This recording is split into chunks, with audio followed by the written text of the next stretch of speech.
Welcome to the Angus Conversation. I'm your host, Miranda Reiman, and I don't have a guest co-host today. As we talked last time, Mark is down at the World Angus Forum, and actually by the time this airs, should be back on U.S. soil, but it looked like it was a great gathering from across the world with a lot of involvement from the American Angus Association and certified Angus beef. But one really fun piece of news that I want to bring from there is that our very first U.S. team competing in the youth competition as part of the World Angus Forum came home as champions. They competed in everything from the judging and fitting contest to debate, just really covering a variety of aspects of the Angus business. And just wanted to mention that our team of 4 youth that competed in that really did us proud. So watch for further coverage of that in the Angus Journal and on the social channels. Rather than me drone on independently here, I'm going to get us right to our guest today. We switched to a domestic topic where we're going to talk a little bit about Angus demand across the United States and get into what sales season was like across the country. So hope you enjoy this episode. Well, today on the podcast, we've got special guests who arguably see more Angus cattle across the country than about anybody. If you know anything about our regional manager team, 13 regional managers spread across the United States with the purpose of helping Angus breeders market their cattle, and they've had a really busy spring sales season. So we have Kurt Kangas from Montana and Wyoming and Reese Tuckwiller out there on the East Coast. So thanks for joining us today, guys. Thank you for having us. Thanks for having me. So we'll maybe just jump into a little bit of your background first, and then we're going to cover a lot of what you guys have been seeing as far as Angus demand out in the country and what the general tone and feel is out there among Angus breeders. But maybe, Kurt, why don't we start with you, since you have the most tenure on the team? I went to Montana State University,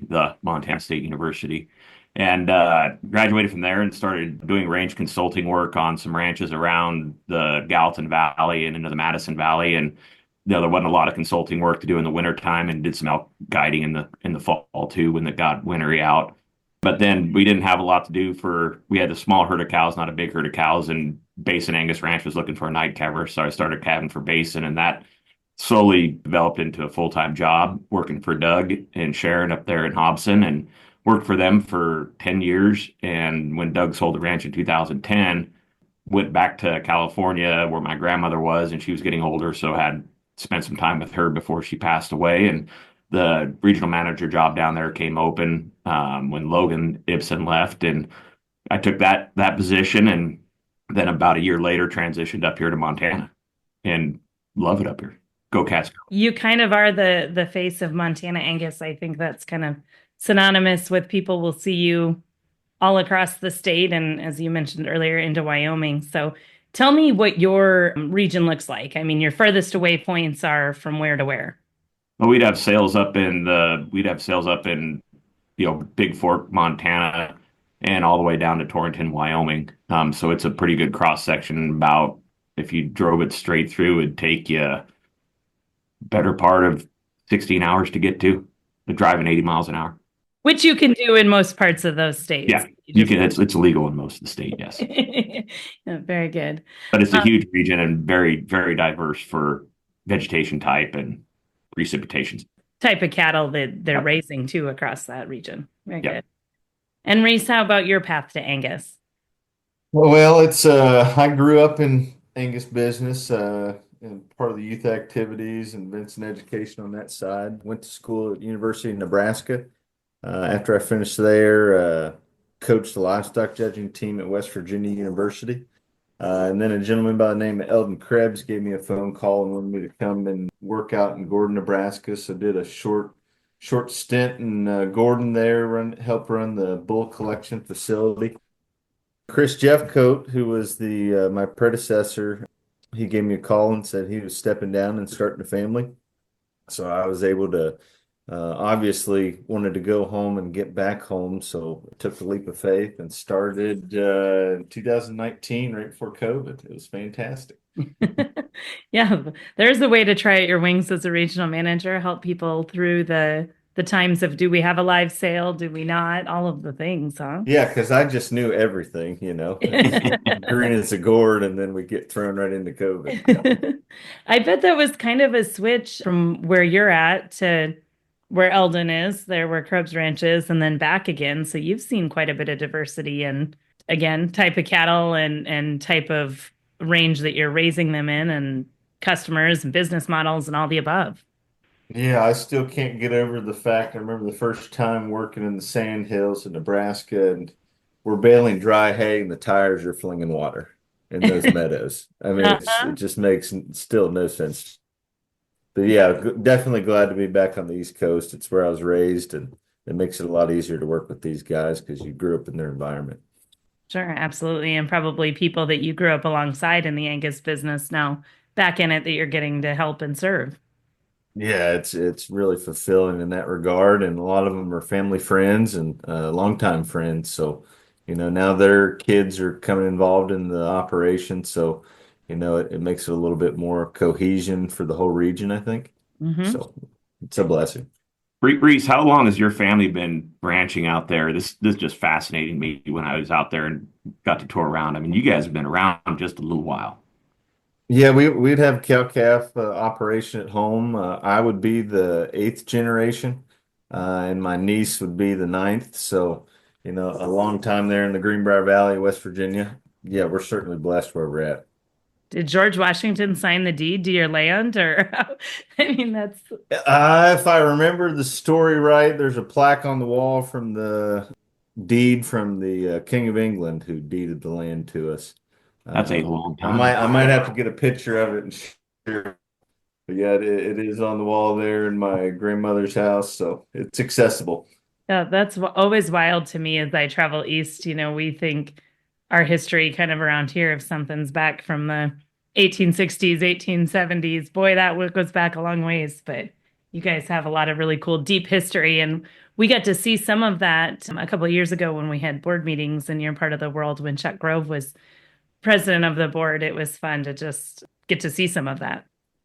Yeah, we actually went up and drove through the haulers there, right? Haulers, Reese. I took Kurt on a big tour, and I think I made him halfway car sick because he's used to wide open spaces, and we can go 30 miles, and it'll take us an hour to get there. Yeah.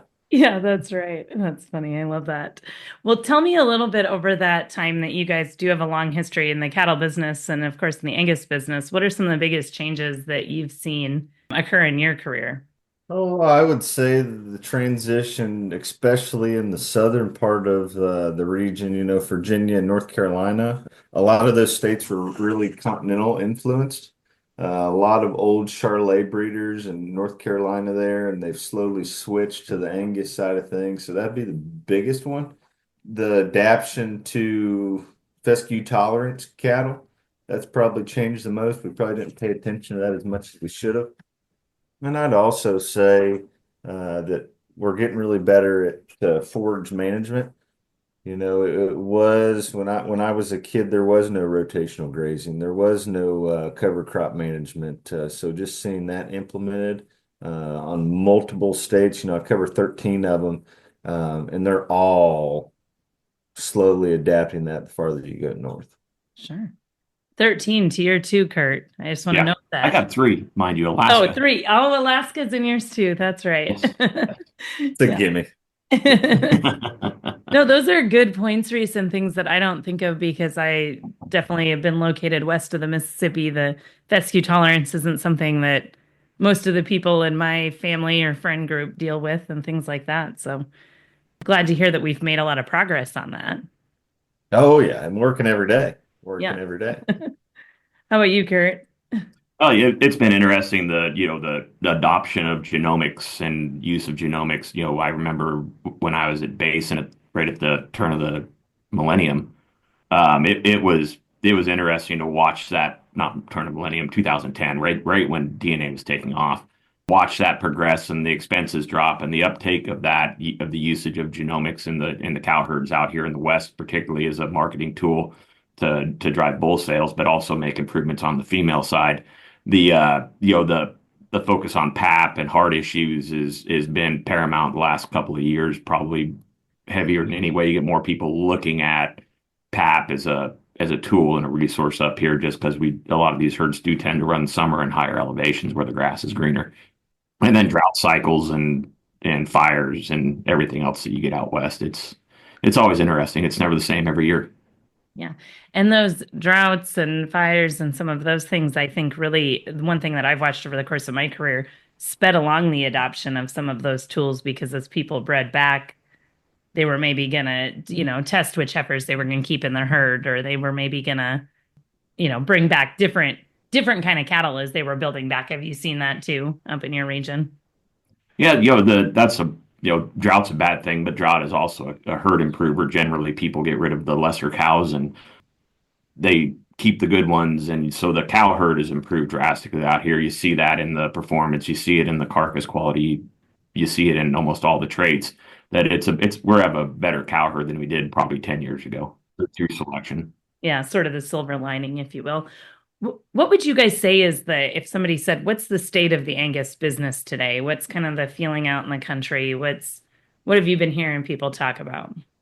Well, I'd say here in the East, unlike Kurt, we've had a little bit of drought stress here in the East, but not a bunch. So we haven't had mass herd liquidation. So it's robust. People are wanting to grow. People are wanting to expand. This is the hottest market that I've seen in my tenure with Angus. I mean, every sale you think you're going to hit a plateau, but we just keep reaching for the stratosphere, and people are really bullish. They're trying to get some more cows around them. They're definitely trying to increase some inventory on the bull side of things, and even in the commercial sector, they're wanting to add females in some kind of way. I'd echo that you see herd expansion is always the big buzzword. Are we seeing herd expansion or not? Honestly, probably not a ton of herd expansion, but the bulls that we're selling and the females that we're selling and the replacement female sales and the pair sales right now, they're the highest they've ever been.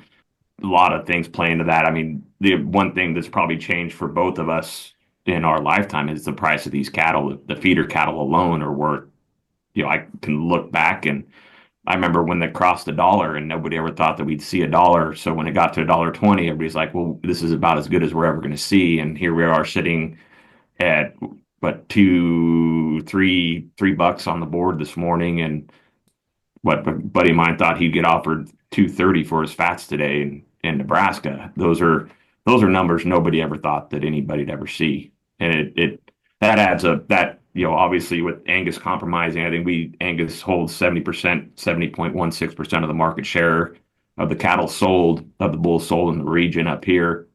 And so you assume the nation's cow herd's that way.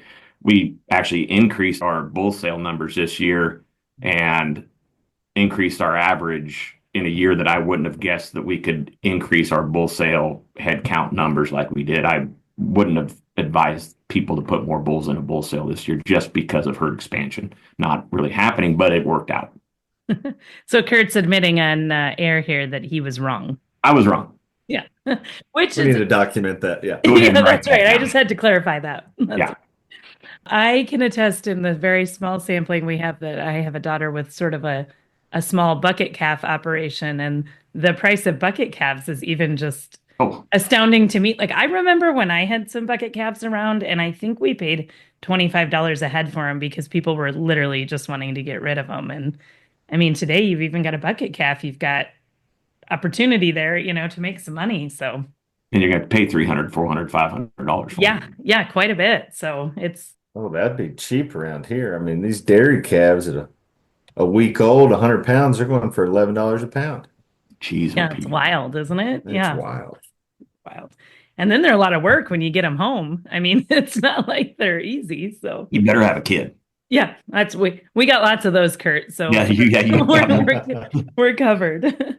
Let's talk a little bit about the sale season. You kind of already alluded to it in that you had more bulls for sale, higher prices overall, those kind of things. But maybe just give me a snapshot of what sales season looks like for you guys. Now, Reese, I'm probably less familiar with sales season in your part of the world to know if it's as, defined as I know Kurt's got a bazillion days on a row where he doesn't come home and those kind of things. But maybe start out by telling me what your sales season looks like. Yeah, sure. I mean, our this region is split up into two sale seasons, really, because just the topography of the territory. Half of it's in the fall, half of it's in the spring. For the spring side of things, we really don't get rolling until the 1st of March.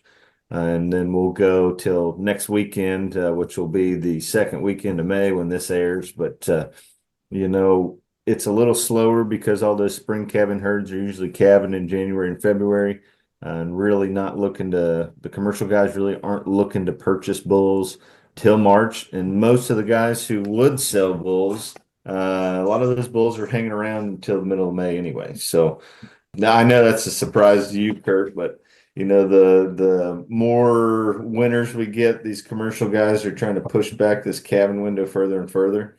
So I'd say the vast majority of the spring calving herds here in the east, they're late March, April calvers, just to eliminate. They're getting so much moisture, especially in New York and Pennsylvania. Those cattle that aren't in barns, it's really difficult for them. So it's not like the blazing winds and frigid temperatures of Montana, but that moisture and high humidity all year round, it takes the life out of those calves. But sale season here in the East, I mean, they've decreased numbers in terms of bulls offered. People were a little bit heavier with the knife last year when they started getting these bulls ready and prepped for sale. But on an average from March to May to where we're at right now, year to date, we're probably about $1,800 above last year's spring bull sale average. So that's amazing momentum for our guys and kind of a breath of fresh air. The female thing, we've sold just about the same number of those, a little bit of a decrease, but let's just face it, these feeder calves are bringing too much money, and it's hard to keep them around and want to, put them through an auction when you can get 2,500 bucks for a 6 weight, 7 weight heifer. The sure thing versus taking a chance. Yeah, exactly. Exactly. Yeah. And Montana, Wyoming. Yeah. Well, Montana, Wyoming, we would have what I consider two sale seasons like Reese does. We have the fall season and the spring season, but really the break is Christmas, between Christmas and into the first week of New Year's. So we follow the Bobcats and go to the national championship football game. Be sure we don't have any conflicts there. How'd they do, Kurt? Reese, we're not talking about that. We're moving on. We're moving on next He's year. still flying his Bobcat flag behind him, though, just so you guys all know. I am. So the fall sale season, you generally sell the older, mature bulls, then the coming 2-year-olds. There are some exceptions that are selling wean calves or wean bull calves, but the fall sale season usually is our strongest sale season. It always out averages the spring sale season, but the spring sale season starts roughly in the end of January, kind of spotty for a couple weeks, and then pretty steady from the middle of February all the way through April. We just stop cold on pretty much the last day of April is the last sale we have. Bull sales, we were up right around $1,000 this year on average, selling 469 more bulls in the region. And all told, we sold over 12,000 head of bulls, almost 100 million in gross in sale revenue. So it's a lot of volume out here. The driving factors on why the season was so good, obviously high feeder calf market. You look at the slaughter bull market right now, and it's extraordinary. Even I guess in BLS or Pays yesterday, they sold a bull for 5,000 for slaughter, and that there's nobody on the planet would have thought they'd ever bring that. And so these guys, your margin of risk, if you go back 5 years and look at the price of an Angus bull 5 years ago is 5,500. Those guys are getting right around $4,000 for those bulls now if they have a little bit of weight to them. That makes a really cheap calf crop, and these guys are willing to go back in and reinvest that. Bull buyers have been very good about that, kind of like feeder calf buyers. Those guys want to stay at the forefront, are willing to spend the money on the good quality stock right away. And so I think that that's without that slaughter bull market being high, without the cull cow market being high, we have a different market, particularly come April when we're really drought dependent. That if it doesn't rain, it could be a tough sale. This year, got fortunate. People started semen testing. We had a very, very, very cold February this year that, kind of like Reese said, people are looking to push away from those first 2 weeks of February. You can have in January, the weather's usually pretty nice, but it cannot be.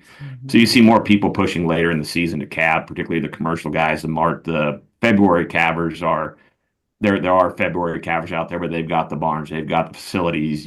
But most of the guys are looking to push into late March and April. Not saying you can't catch a killer storm then, but it shouldn't be a prolonged storm like it is in February.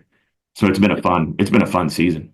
Does that change at all when the commercial guys are willing to buy bulls? I guess I say it from the standpoint of we feel like we're seeing there being a little bit more spread in the sale dates, right? Like we say, oh, we used to get done with busy season, and that busy season's taken us a little bit further out. Are there people pushing their sales later to try to accommodate when those commercial guys are looking, or has everybody been kind of same schedule?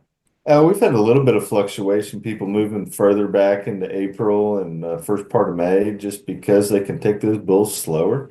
I think the bull buyers and commercial guys appreciate the condition of those bulls. They're a little more hardened up and a little bit more masculine, and it's been a win-win for those producers who made that pivot, but not a huge shift, Miranda.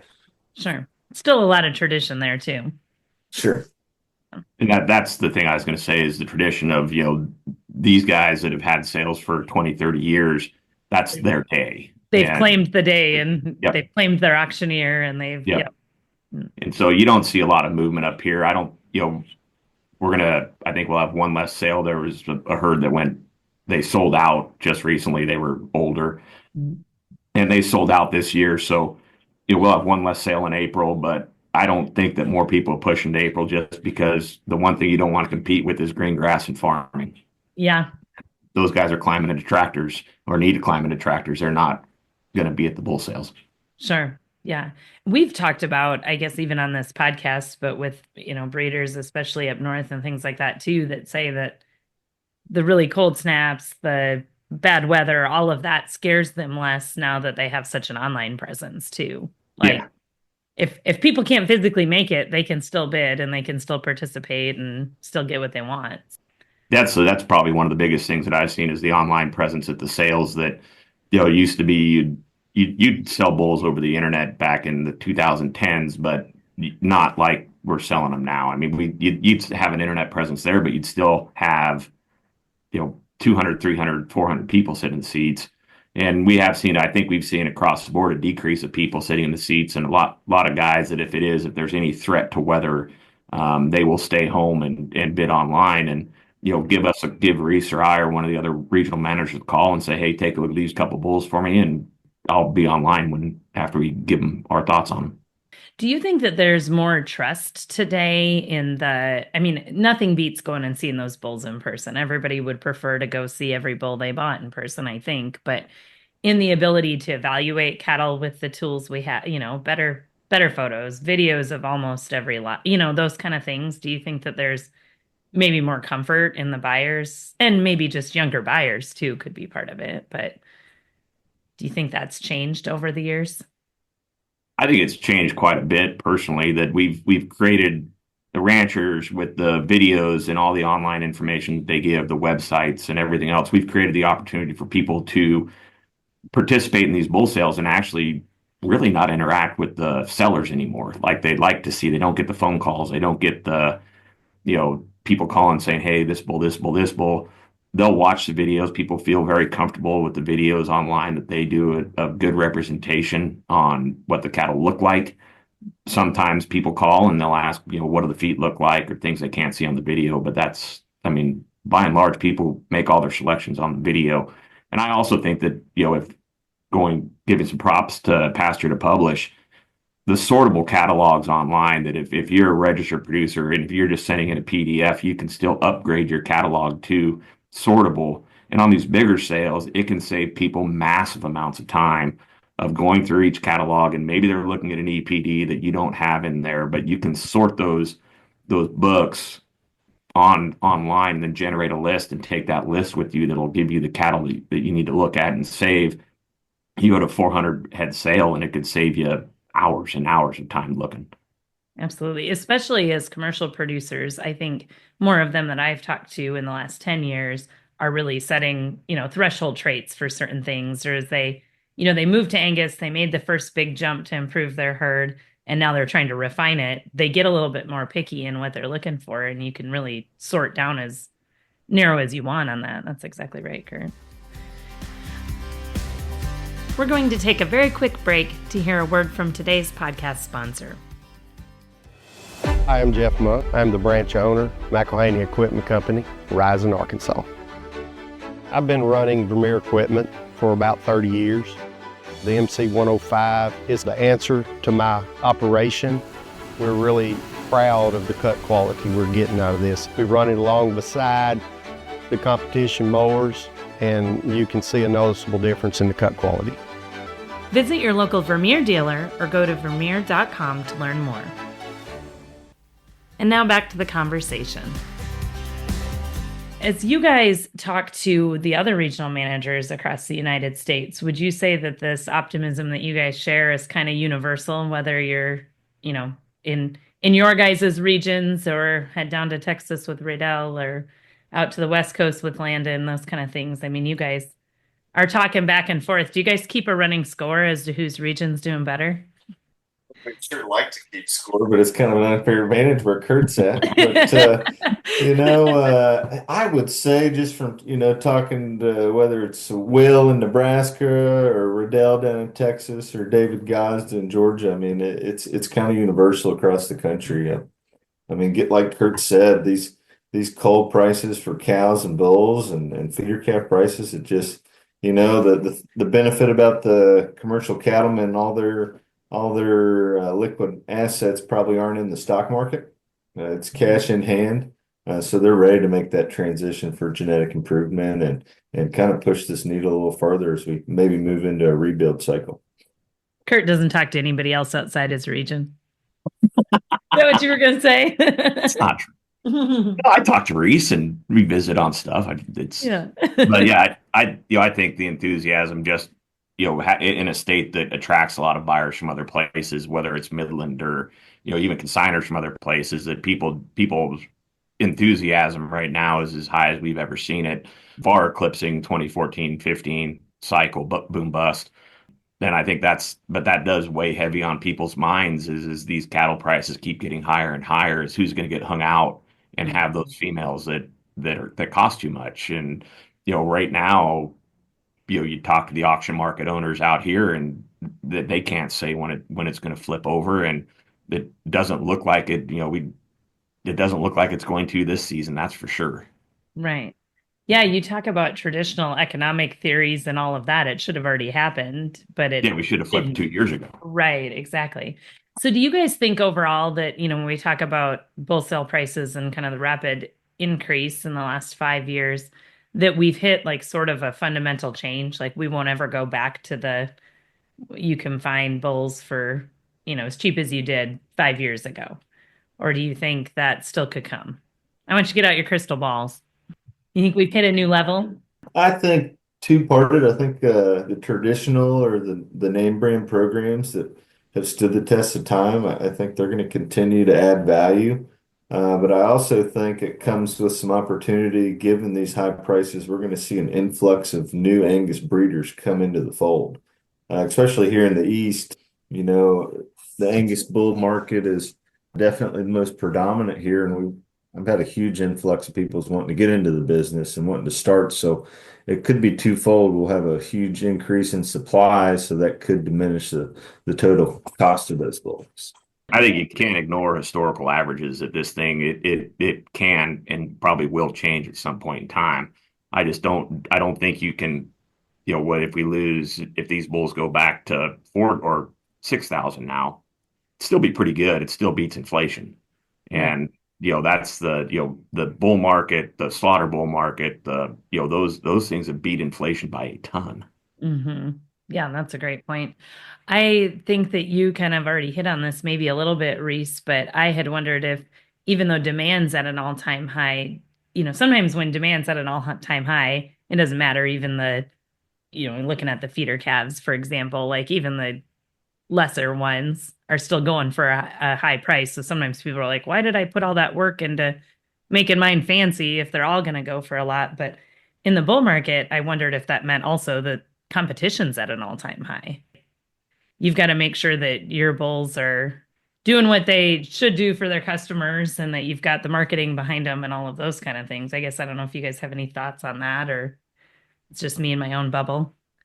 There's definitely a spread in the people who go the extra mile. When data is so valuable and information's instantaneous, you can watch the analytics on pasture published from seed stock provider side and see the difference in those books that have high quality pictures, videos, complex data, bulls on file. And there's a spread on them versus the ones who, maybe just put a book out there and don't provide all the information that some operations have. And it comes down to me and Kurt to try to help those folks out. But at the end of the day, they've got to have the motivation to do it too. You can't totally get them spoon fed all the way through it.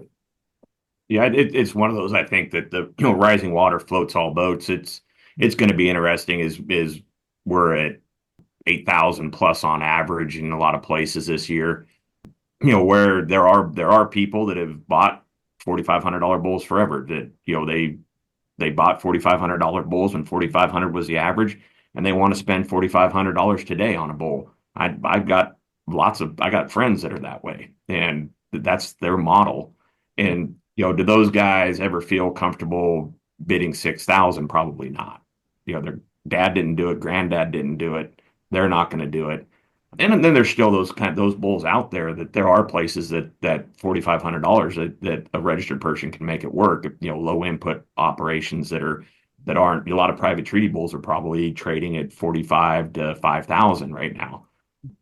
But I think that the interest and the demand for these bulls is that this season was, and you got $4,500 guys now that are buying bulls at 9,000. So you kind of got two different pools of buyers there. And I agree with Reese that you can look at the analytics that we can see, and the folks that do go the extra mile have a presence and go to sales and not go to their neighbor's sales.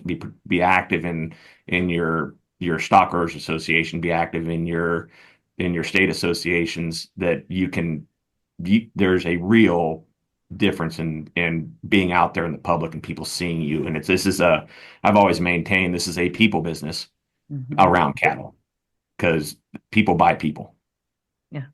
Yeah. It's especially when you're virtually, I know that there's a lot of difference in the types of cattle we raise, but you're all selling Angus bulls. You can't get a lot when you're trying to differentiate. It's not quite as like if you were selling cars or you were selling something like that, where there's a lot of difference in the options you can put on it. They still are fundamentally the same. So you've got to do some other things to make yourself stand out, which actually kind of like I was thinking in this time of, when I was writing a lot, especially for commercial cattlemen, we talk about when you get into a market that's good, this is a good time to invest in, fences, equipment, anything like that. Are there things that Angus breeders should be looking at right now is like, hey, in this time when we maybe got something to invest, what should we be looking ahead and future-proofing our operation for? Are there things that you guys recommend that they are doing now to prepare for what could be, a letdown at some point if we look at historical trends? I would say if you're not currently, if you believe in genomic testing, don't believe in genomic testing, you should, even if you don't believe in it, you should probably be testing your females genomically and if you got your numbers are your numbers, and the genomics really aren't going to curse you, I don't think. But if you have that backing and have that base there, and you get a pretty good idea what your bull battery is going to look like genomically as well by doing the heifers, you can start to progress into that. I think that testing the replacement females in commercially or otherwise, if I was a commercial producer and I was retaining females, I would genomically test those mainly just to get the sires off them so you can make better breeding decisions. Yeah, I did what Kurt says. I think the value of accurate parentage is an underlining thing there too. We think we know the matings, but if we can identify them and know for sure, and maybe get rid of some cattle that, or identify the cattle or clear up some conditions too, it'd be a really good time to do that as well. This is probably a good time too for thinking of sort of the off season. You've got the bull sale behind you. What are some things that breeders can be doing in this season to help their customers get, they've invested more than they ever have in this bull. How do you make sure that they're happy with that, or that they get a return on their investment? Are there things that breeders can be doing to help their commercial customers in that way? I know it's super cumbersome, but I always try to tell our seed stock guys, pick up the phone, give them a buzz. If you have the time, I know summer's a busy season for everyone. If you have the time to go visit them, that'd be fantastic. But simple phone calls and small gestures go a long way and bridge those connections and keep people involved and understand what they need and what they don't need. Yeah. Take your vacations around where your commercial customers are located. I've heard Alaska. a lot of breeders say that. Yeah. Yeah. I would say for up here, be active and know where these guys are selling their calves. If they're on the videos, try to go to the video sales and visit with people. It's a great opportunity to get out, and you can see a lot of people really, really quickly. That's Western, Northern, Superior, Live Ag. All those are great places to go visit with your customers, with buyers of your customers' calves, and particularly out here, we're selling large lots of cattle. I think that it's important that you stay in touch with those guys. How are these calves doing? If they're getting reports back on those calves from the feeders, what are those animals doing? It's probably a little more in depth than some people feel comfortable getting into. But if you show that kind of investment in your people, that you care what their feeder calves are bringing, which is where they make 90% of their money, it goes a long way with those guys. It shows that you care. That's a good point, and that you don't have to have maybe a large scale customer buyback program or something like that to actually make a difference in what those guys could be getting for their feeder calves. I mean, you can sort of rep them in other ways too. The program cattle this year, it's going to be interesting to see, with cattle markets being so high and everything that's going on, that margin of the spread is going to decrease some. We've seen some program cattle sell, and they're sure selling high, but there's a lot of conventional cattle that are selling right up against them. If you're in a program like Angus Link or Angus Verified, make sure you're giving 2 rounds of shots. That's one of the biggest difference makers that I see, is that if you're in all the programs, if you're in Angus Link, Angus Verified, NHC Never Ever, and all those programs, you're not giving those vaccines to those calves at the right time, those buyers are going to discount those calves pretty heavily. Give shots, give all your vaccines that you need to give. You don't have to over vaccinate them, but they do want 2 rounds of shots in a minimal. Weaning or not weaning is always, you got to look at your price of feed. What's going to cost your ranch? Can you do it? Have you done it? Don't do it if you can't do it well. But Yeah, exactly. Well. Yeah. Yeah. But looking at that spread, some years it pays to wean, other years it doesn't pay to wean. There's some regions that sell all wean cattle. Up here, we have a tendency to sell a lot of balling cattle other than yearlings. Watch the markets, see what they're doing. Look at your operation. Does a program like Angus Link make sense for you? Angus Verified, probably, if you have straight Angus bulls, Angus Verified probably does make sense for you, and it's very easy to enroll in those programs. So I guess as we look ahead and we think about, a lot of folks have just completed their sales season. You mentioned that you're kind of at that point where I say you start thinking about the fall sales season already, so you're never really actually done. But what should folks be doing after their bull sale to kind of evaluate, plan out their year, think about next year, those kind of things? I mean, I think sometimes it's like, we get those bulls delivered and now we're on to taking care of the herd again. We don't want to think about marketing. We don't want to think about that bull sale again. But really, it's kind of a year-round thought process, a checklist of things that they could be doing. So walk through a little bit of what you guys are telling people as you're maybe going out and doing herd visits this time of year. I think as we conclude the sales season, and I think it'd have a lot of value, is kind of maybe monitor your cow inventory and kind of do a deep dive of what I have around, what worked well in terms of selling this past, whether it was fall or spring, and figuring out what my commercial guys need. Doing some inventory management on the cow herd, figuring out your winners and losers. I think this is also a really strategic time to, hey, maybe these cows aren't performing to the best of their ability. How do I maximize my cow program and update your inventory and keep everything in check there? I'd agree with that. Yeah, go through and take a hard look at the lower ratio in cattle. Do those need to be recips? Do they need to do they need to move along? Below par weaning weights is a huge issue up here, that if, people have a benchmark that they want to see those calves weaning at, and if they're not there, those bulls are tougher to sell. Looking at from a marketing standpoint, having we all know ranches that do a kind of an all-encompassing social media. Somebody's younger is on the ranch and they can help out and do the social media to keep those ranch names in people's thought processes all season long. And it's funny, we did a deal where Babe Goggins was branding a calf, and the thing gets, I don't know how many views, but it's crazy. And like 70 or 80,000 now, Kurt. yeah, you do things like that as a ranch and get that stuff out there. People do like it. Your customers like to see what you're doing in the off season. Don't be afraid to, don't post inappropriate videos by any means, but if something's funny is going on, or something cool, or a pretty sunset, don't be afraid to put those pictures out there and keep your name relevant in the marketing cycle. That's a good point. It kind of focuses on that keeping in touch. If you don't have the time to pick up the phone or maybe visit every ranch or Reese, it's still a way to kind of give them a little bit of personality and a little bit of who you are in your story, just little snippets at a time. So great point. All right. Is there anything else you guys want to add before I move to the random question of the week? This has been a good conversation kind of about Angus demand across the country and about what you guys are seeing, but anything else that I didn't touch on that you guys want to add?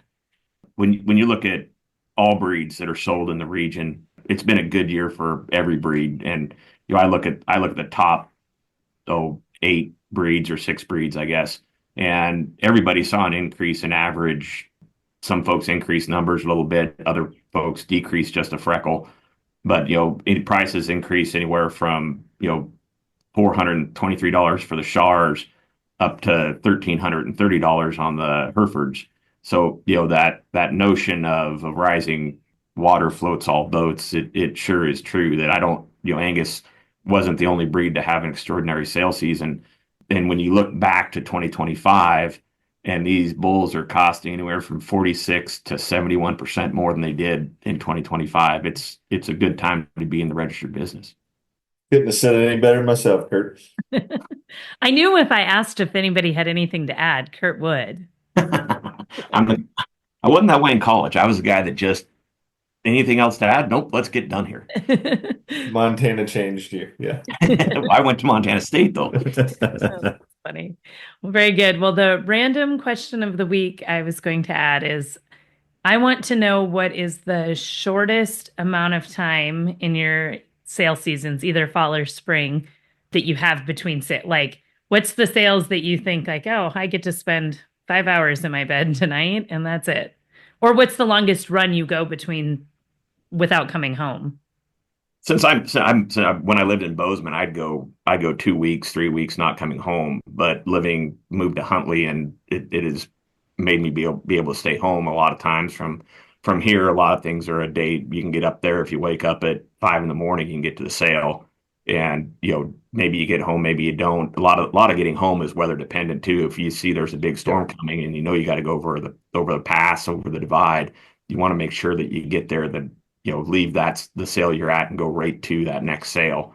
And usually during the stormy months, that's what we try to do, is just get to the wherever we can closest to the sale.